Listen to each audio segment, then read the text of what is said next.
Another Gibson Victory. Now, Gibson has decided to release another guitar, but is it really a victory at all? Is it just another failure from the past? The new Gibson Victory from Gibson's modern collection is a throwback to a guitar that was originally released around 1981. And I never saw many of these in the wild back in the day. They never seemed to catch on. Wasn't quite sure exactly what it was. Were they trying to, were they trying to make a Fender, or were they trying to make a, all-around guitar? Either way, Gibson is a company that has a history of being behind the times. Now, I'm a huge fan of Gibson guitars. I own several Gibson guitars. And I understand the iconic tones and craftsmanship and, the legendary guitars like the SG and the Les Paul and the Explorer and the Flying V. I mean, these are iconic instruments that have stood the test of time. But lately, Gibson is putting out, pieces of its past. And it started with the Theodore, which was just a drawing that they found in the archives from Ted McCarty. And, it's a strange guitar. It's got that weird tulip-shaped body. And I don't think it exactly caught the world on fire. I know their initial run, the custom shop run, it was like $10,000. I think they sold all of those. But then they decided we'll just put out a standard offering. And, man, everywhere I go, every guitar shop that has those, they're still there. They're still sitting there, gathering dust. And, now they put out this Victory. They've made some modern refinements. They've, carved out the heel a little bit. They put the Explorer headstock on it. I don't really know who this guitar is for. Can you tell me, Gibson? It's not 1981. And frankly, you guys were behind the times in 1981. I can think of the major bombastic moment that Van Halen 1 was coming out in 1978. What a huge shift in the sonic landscape. Edward Van Halen. But the two titans of tone, Gibson and Fender, would both find themselves behind the times and playing catch up. And, it took a little while for the Les Paul to come back into favor. And we all know Slash was a huge factor in that. Of course, everybody knew Jimmy Page played a Les Paul and, guys in Whitesnake and stuff like that. But, largely Gibson and Fender were left behind in the 80s because, the fact of the matter is they were the last to adopt the Floyd Rose. Now, Kramer Guitars is now owned by Gibson. But man, Kramer was the brand to beat in the 80s. I would always see the ads on the back of Guitar Player magazine, Kramer, #1 guitars, picture of Eddie Van Halen. And, I think Eddie always played guitars that pretty much he had a hand in building. And Kramer was a company that came along and they had the license for the Floyd Rose at the time, exclusive license. And so if you wanted a Floyd Rose tremolo and you wanted to emulate your idol, Edward Van Halen, and for me, The first guy that I saw play a Floyd Rose live was Victor Johnson from the Bus Boys. Now, Victor went on to play for many years with Sammy Hagar, and he's an incredible guitar player. That was the first time I saw somebody playing a Kramer with a Floyd Rose. And man, I heard him doing those dive bombs live. And, I saw them open for the Stray Cats, of all things.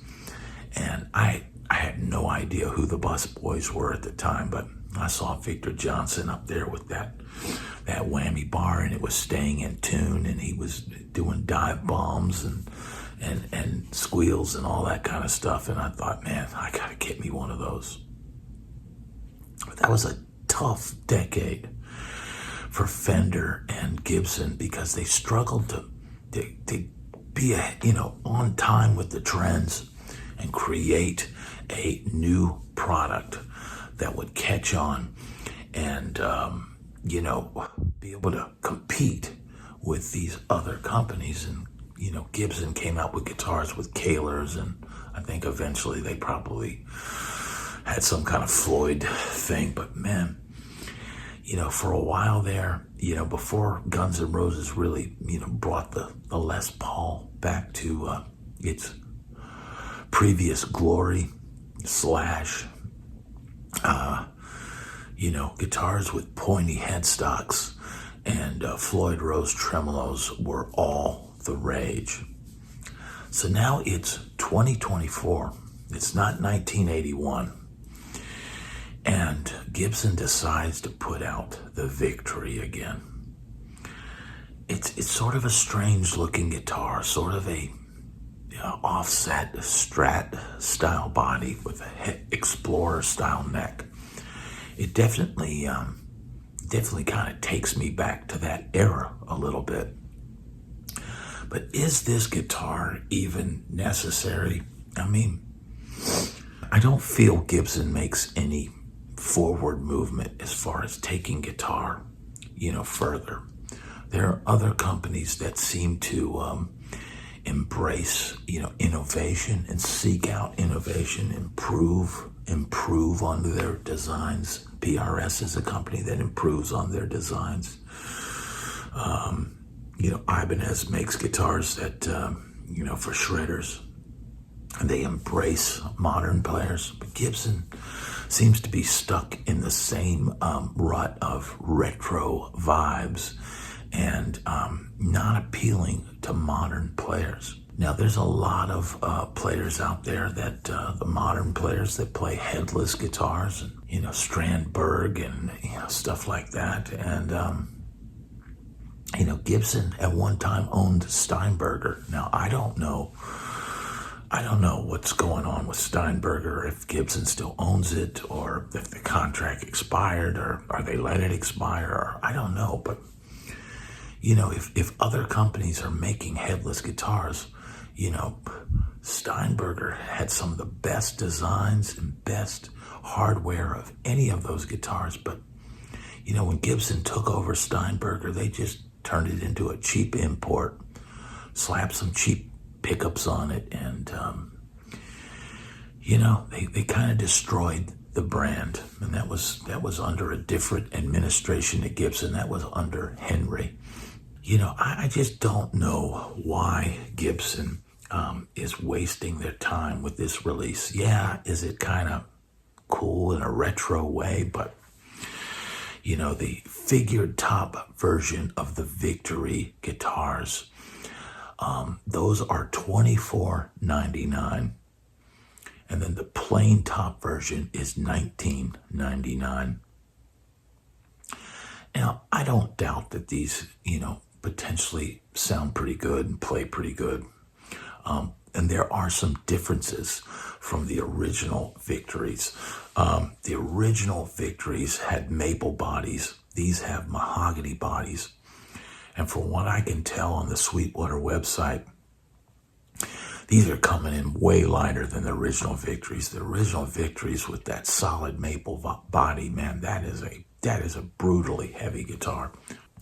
Now, these guitars have the slim taper neck, compound finger radius, 24 frets, medium jumbo frets, and ebony fretboards, Graph-Tech nuts, and a glued-in set neck. They come with Grover mini Rotomatic tuners, a Tune-O-Matic bridge, a three-way switch, and it appears that the electronics on these are fairly interesting. They have 80s tribute humbucker, okay, a three-way toggle, and a master volume with a push-pull coil split, master tone with a push-pull inner-outer coil select.